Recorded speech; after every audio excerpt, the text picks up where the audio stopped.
Good morning दोस्तों। मेरा नाम है सी ए सुमित काबरा और आज मैं आपके सामने फॉरेक्स इस टॉपिक से एस एफ एम के सिंगल वे और टू वे कोट ये कंसेप्ट डिस्कस करने के लिए ये वीडियो लेकर आया हूँ। सिंगल वे और टू वे कोट्स हम इस वीडियो में डिस्कस करेंगे।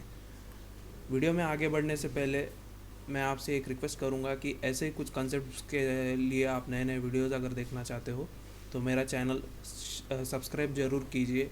और इस वीडियो के एंड में अगर मैंने बताई हुई कंसेप्ट आपको पसंद आती है तो वीडियो लाइक ज़रूर कीजिए। तो चलिए,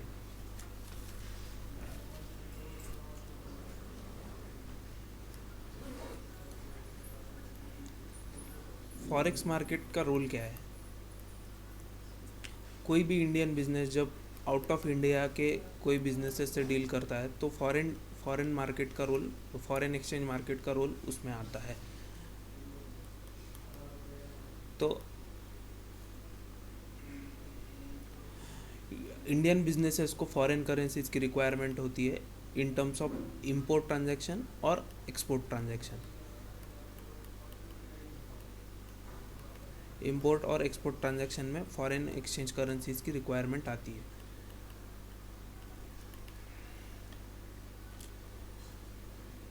तो आरबीआई के रेगुलेशन के हिसाब से इंडियन बिजनेसेस अगर उनको फॉरेन एक्सचेंज करेंसी लगते हैं तो वो बैंक को अप्रोच करते हैं और उनसे वो परचेस करते हैं। सिमिलर वे में अगर उनको एक्सपोर्ट के कुछ प्रोसीड्स फॉरेन करेंसी में रियलाइज़ होते हैं तो वो बैंक को सेल करेंगे। कोई भी दो बिजनेसेस डायरेक्टली कोई भी दो बिजनेसेस डायरेक्टली अपने आपस में बाय या सेल फॉरेन करेंसी नहीं कर सकते। तो एक पार्टी हमेशा बैंकर रहेगा इस डीलिंग में।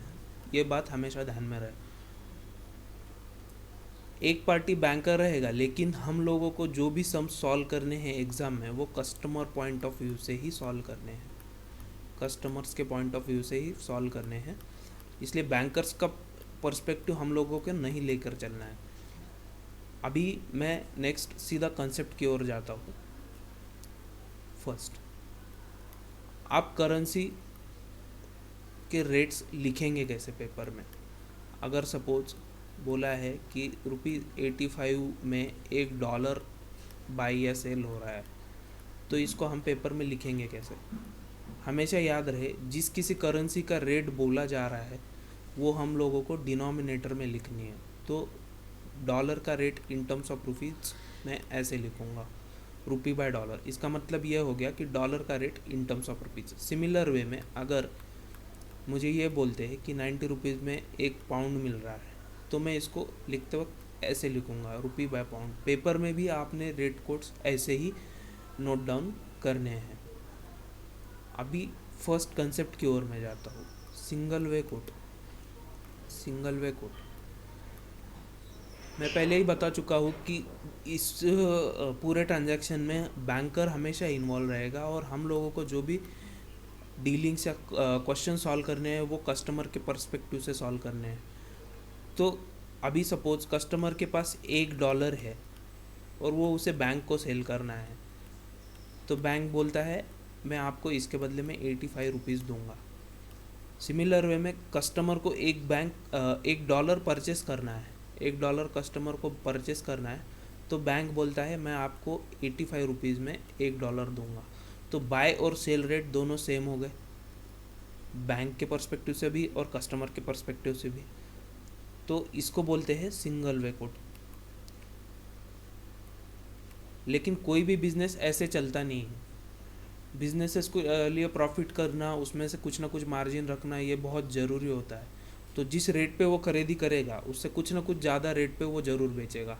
इसलिए अगला कंसेप्ट आता है सिंगल वे कोट के आगे जाकर two way quote. Two way quote में बाइंग और सेलिंग रेट अलग अलग होते हैं। तो अभी मैं बात करूँगा कस्टमर्स के पर्सपेक्टिव से। इसके आगे अपना डिस्कशन पूरा कस्टमर के पर्सपेक्टिव से रहेगा। तो ₹85.50, ₹85.90 पर डॉलर। इसका मतलब क्या हुआ, रेट किस चीज़ का है, डॉलर का है, और इन टर्म्स ऑफ रुपीज़। लेकिन कौन सा रेट कौन सा रेट खरीदी करने का है और कौन सा रेट सेल करने का है। तो हमेशा याद रहे, बैंक्स हम अपने आप को हमेशा प्रॉफिट में रखेगी, तो वो कम रेट पे खरीदी करेगी और ज़्यादा रेट पे बेचेगी। तो कस्टमर के लिए जो भी ज़्यादा वाला रेट रहेगा वो बाइंग रेट रहेगा, और जो कम वाला रेट रहेगा वो सेलिंग रेट रहेगा। इसे बिड आस्क भी कहा जाता है, बिड आस्क रेट भी बोलते हैं। तो दोनों के बीच में जो गैप है उसे बिड आस्क स्प्रेड बोलते हैं।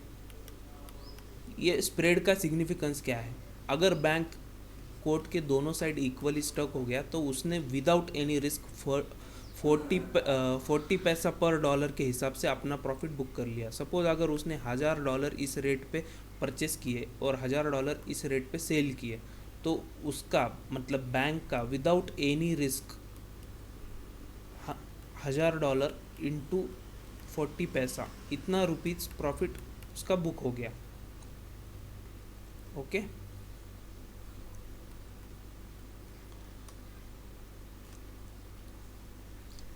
तो हम हमेशा जो भी एग्ज़ाम में सम आएंगे वो 2 वे कोट्स के हिसाब से ही आने वाले हैं। ये चीज़ ध्यान में रखना, सिंगल वे कोट्स पे एग्ज़ाम में सम नहीं पूछे जाते, और हर सम हमको कस्टमर के पर्सपेक्टिव से देखना है, ना कि बैंकर के पर्सपेक्टिव से।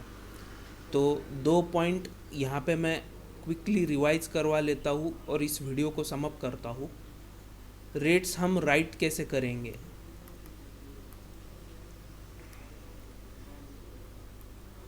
अगर मुझे रुपीज़ के टर्म्स में डॉलर का रेट बोलना है तो वो बोला जाएगा रुपी बाय डॉलर। इसका मतलब डॉलर का rate in terms of rupees.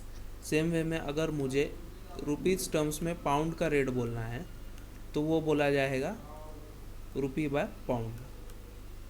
इसका मतलब क्या हो गया, पाउंड का rate in terms of rupees. और अभी 2 वे कोट्स वाला कंसेप्ट, रुपी बाय डॉलर मतलब रेट किस चीज़ का, डॉलर का।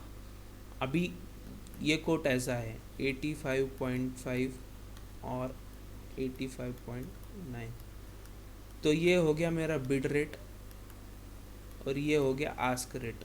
मतलब बैंक एक डॉलर के लिए 85.50 आपको दे रहा है, और जब आप बैंक के पास एज अ कस्टमर परचेस करने जा रहे हो तो वो आपसे 85.90 रुपीज़ पर डॉलर डिमांड कर रहा है, और वो बिना कोई रिस्क के पर डॉलर 40 पैसा अपना प्रॉफिट इंश्योर कर रही है बैंक। लेकिन कस्टमर के लिए बाइंग रेट क्या हो गया 85.90, और कस्टमर के लिए सेलिंग रेट हो गया 85.50। तो ये छोटी कंसेप्ट्स आपको ध्यान में आई हो तो ज़रूर इस वीडियो को लाइक कीजिए। और अभी मैं 2 वे कोट से आगे जाके एग्ज़ाम पॉइंट ऑफ व्यू से एक छोटी सी टिप आपको देना चाहूँगा। यहाँ पे मैंने अपने पहले वीडियो में भी डिस्कस किया था कि आपका जो फर्स्ट इम्प्रेशन है वो एग्ज़ामिनर पे अच्छा जाना चाहिए। तो ये मेरे साथ भी हुआ था, इसीलिए मैं आपको एक्सपीरियंस शेयर कर रहा हूँ। बहुत सी बार ऐसा होता है कि हम एग्ज़ाम वाले दिन कोई तो एक सम देख कर जाते हैं और हम लोगों को उसका आंसर ऐसा लगता है कि मेमोराइज हो गया और नंबर्स भी याद हो जाते हैं, बट स्टेप वाइज मैनर में प्रेजेंट कैसे करना है वो एग्ज़ाम में याद नहीं कर पाते और वहाँ पे पैनिक क्रिएट होता है। तो मेरा सजेशन आपको हमेशा ये रहेगा कि फ़र्स्ट क्वेश्चन वही सॉल्व करें जो आपको कंसेप्चुअली पता है, ना कि वो क्वेश्चन सॉल्व करें जो आपने मॉर्निंग में देखा है और आपको उसके कंसेप्ट इतने क्लियर नहीं है लेकिन आपको आंसर याद हो गया है कि इसका फाइनल आंसर ये है। इससे होता क्या है कि हम एब्रप्टली फाइनल आंसर की तरफ जंप करने की कोशिश करते हैं और पैनिक हमारे उस पेपर के दौरान क्रिएट होता है। इससे आगे के हमारे क्वेश्चंस पे काफ़ी इम्पैक्ट गिरता है। तो एक छोटा सा सजेशन मैं यहाँ पे देना चाहूँगा कि हमेशा एग्ज़ाम में फ़र्स्ट क्वेश्चन जो है आपके कंसेप्ट जिस क्वेश्चन के पूरी तरीके से क्लियर है और आप काफ़ी कॉन्फिडेंट हो उस क्वेश्चन पे, वही अटेम्प्ट कीजिए। Thank you.